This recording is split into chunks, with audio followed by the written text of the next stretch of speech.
नमस्कार, आपके साथ मैं हूं दीपशिखा भारद्वाज और आप देख रहे हैं हमारे चैनल का डिजिटल लाइव।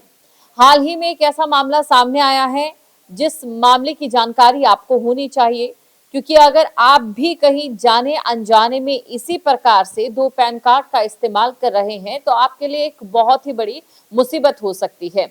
आपको बता दें, हाल ही में फर्जी पैन कार्ड को लेकर समाजवादी पार्टी के बड़े नेता आजम खान और उनके बेटे को रामपुर की एमपी एमएलए कोर्ट ने दोषी करार दिया है।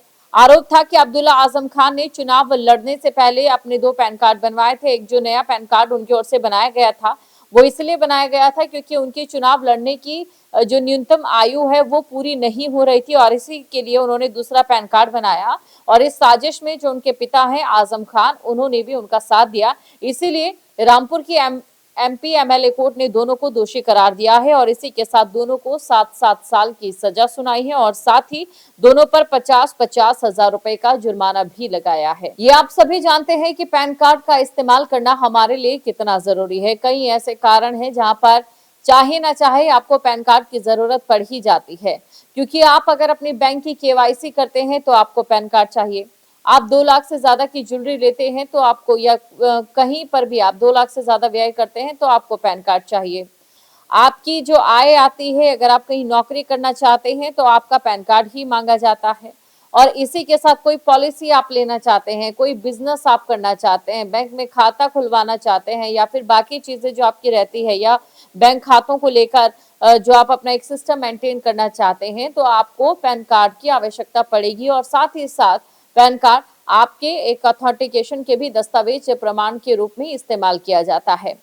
लेकिन क्या हो जब जाने अनजाने में दो पैन कार्ड बन जाए, या फिर आपके पास पैन कार्ड ना हो, या फिर कोई और व्यक्ति आपका पैन कार्ड बना के उसे इस्तेमाल कर रहा हो, तो आपके साथ क्या हो सकता है और ऐसी स्थिति में कैसे बचा जा सकता है। अगर आप पैन कार्ड का गलत इस्तेमाल कर लेते हैं तो आपने अभी देखा ही था कि फर्जी पैन कार्ड बनवाने के बाद किस प्रकार से दोनों ही सपा के नेताओं को 7-7 साल की सजा सुनाई गई है और 50,000 रुपए का जो जुर्माना है वो भी लगाया गया है। तो ऐसे में आप समझ सकते हैं कि आपके लिए ये घोर विपदा वाली स्थिति रह सकती है। तो चलिए अब जानते हैं कि आखिरकार जो पैन नंबर को लेकर आयकर का पूरा नियम क्या है। आपको ये बता दें कि पैन कार्ड सिर्फ एक पहचान पत्र ही नहीं होता है, बल्कि ये पूरी जो आपकी वित्तीय लेन देन है उसका गवाह भी होता है। बैंक अकाउंट खोलने से लेकर शेयर मार्केट, हर जगह पैन कार्ड का इस्तेमाल किया जाता है। आईटीआर आप भरते हैं, लाखों का ट्रांजैक्शन अगर होता है, लाखों की खरीदारी अगर की जाती है, या फिर कोई भी और बाकी चीज हो जो आपके बैंक से जुड़ी हुई है या फिर आपकी वित्तीय पृष्ठभूमि से जुड़ी हुई है, तो आपके लिए पैन कार्ड होना सुनिश्चित करना ये बैंक वालों का भी काम रहता है, क्योंकि जाहिर तौर पर जो आपका बैंक अकाउंट है उस पर सीधा सीधा फर्क रहता है। यानी कि कुल मिलाकर आपके पास पैन कार्ड ना हो तो आप इन तमाम सुविधाओं से महरूम रह सकते हैं। 10 अंकों का इसमें नंबर होता है और इसी अंकों के नंबर पर, ये जो 10 अंक हैं, आपके पूरे जीवन की जो वित्तीय स्टेटस है वो टिका रहता है। किसी भी नागरिक के पास सिर्फ एक पैन नंबर होना चाहिए। अब भारत में आयकर व्यवस्था को पारदर्शी और सुगम बनाने के लिए सरकार ने पैन यानी कि परमानेंट अकाउंट नंबर को एक अनिवार्य दस्तावेज के रूप में लागू किया। पैन की मदद से किसी भी व्यक्ति या संस्था के सभी वित्तीय लेन देन को एक ही पहचान संख्या से जोड़ा जाता है। लेकिन अगर आपके पास 2 पैन कार्ड है और 2 पैन कार्ड पाए जाते हैं तो क्या हो सकता है। अगर आपके पास 2 पैन कार्ड हैं तो आप अंदाजा लगाइए, आप एक कानूनी जुर्म कर रहे हैं। जी हाँ, ये कानूनी अपराध की श्रेणी में ही आता है और धारा 272 बी के तहत एक दंडनीय अपराध माना जाता है। इस अपराध के लिए दंड भी निहित किया गया है और दंड क्या रह सकता है ये आपको बताते हैं। वैसे तो देखिए, इस अपराध पर 10,000 रुपए तक का जुर्माना लग सकता है, लेकिन वो इस पे डिपेंड करता है कि आपने जो पैन कार्ड का इस्तेमाल है वो कितने व्यापक रूप से किया है, कहाँ पर किया है और किस मंशा से किया है। जैसा कि सपा नेता की ओर से अगर हम बात करें तो एक 7 साल की जो सजा और इसी के साथ 50,000 रुपए का जो भारी जुर्माना लगा है वो इस बात को दर्शाता है। आपने अपने फर्जी पैन कार्ड का इस्तेमाल किस तरीके से किया है, उस आधार पर जो आपकी सजा है वो टिकी रहती है। 2 पैन होने पर बैंक अकाउंट खोलने से लेकर केवाईसी अपडेट करने और लोन के लिए आवेदन करने तक हर जगह में आपको दिक्कतें आ सकती हैं। घर खरीदना चाह रहे हैं या फिर किसी भी तरीके से लोन की जरूरत है तो आपको, अगर आपके पास पैन कार्ड नहीं है, लोन नहीं मिलेगा। और किसी दस्तावेज में अगर आपके दो अलग अलग जो पैन कार्ड है वो उनके नंबर जो हैं वो दर्ज हैं, तो आपके बैंक अकाउंट के फ्रीज होने की दिक्कत भी आ सकती है।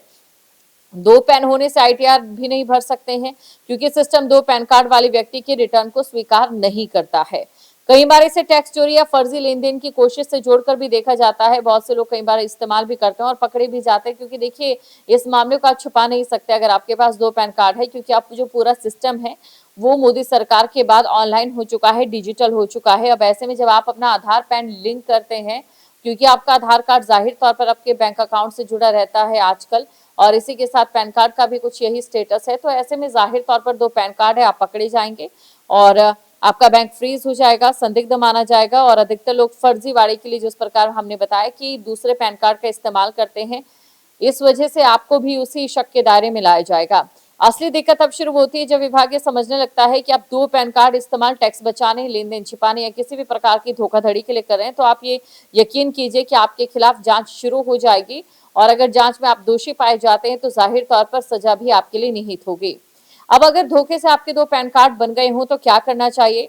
अगर आपके पास दो पैन कार्ड धोखे से बन गए हैं, आपका एक पैन कार्ड गुम हो गया है और दूसरा पैन कार्ड आपने बना लिया है, या फिर कोई भी ऐसे कारण हो जिसकी वजह से दो पैन कार्ड बन गए, सबसे पहले आपको अपने पैन कार्ड को जो आप इस्तेमाल नहीं कर रहे हैं उसे सरेंडर करना है। आयकर विभाग के मुताबिक अतिरिक्त पैन को ऑनलाइन या फिर ऑफलाइन आप सरेंडर कर सकते हैं।